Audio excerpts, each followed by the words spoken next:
ازيكم يا بنات؟ عاملين ايه؟ يا رب تكونوا بالف خير. معاكم ام اسراء.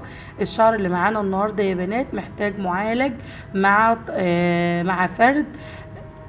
ازاي هنعالج الشعرايه من الهيشان والتقصف، وعشان كمان اللون اللي في الشعر، وازاي برضو نحافظ على طول الشعرايه، وازاي نحافظ ان الشعرايه ما تطلعش مكسره، تطلع زي ما هي بالظبط، وكمان يبقى مفرود وناعم وطري. هدفنا النتائج بعد كده، مش وقت ما احنا عملنا البروتين بس، احنا يهمنا النتيجة فيما بعد. احنا بنحل مشكلة الشعراية من الاساس عشان تفضل معاك طول الوقت الشعراية كويسة وبصحة جيدة، من غير ما شعرك يقع ولا يتهالك ولا يتضاعف ولا يبقى ضعيف يعني.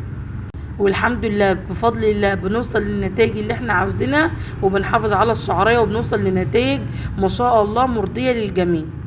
احنا عاملين النهاردة بروتين، نوع بروتين مع معالج مع ترميم، ما شاء الله الله اكبر. الشعرية زي ما انتم شايفينها دلوقتي بتتكلم عن نفسها صراحة، وطول الشعرية ما شاء الله الله اكبر. دي عميلة تالت مرة تعمل بروتين، والالوان جميلة زي ما انتم شايفين، وطبعا كل لون بيطلع على وش العميلة يعني، مش اي. دي النتيجة بتاعته اهي بعد ما غسلناه ونشفناه بالاستشوار، ودي كده النهاية بتاعته. ودي زي ما انتم شايفين الملمس بتاع الشعراية، وزي ما انتم شايفين الشعراية عاملة ازاي معانا. الطراوة بتاعتها اصلا باينة في التعامل معاها، ما شاء الله. برضو شعراية لمعة، وده كل هدفنا ان احنا نوصل للطراوة. الشعراية تكون طرية وما يكونش فيها هشان ولا تقصف، والشعرية برضو تكون ناعمة وما تكونش فيها كسرة، ويكون الشعرية متغذية كده وكويس.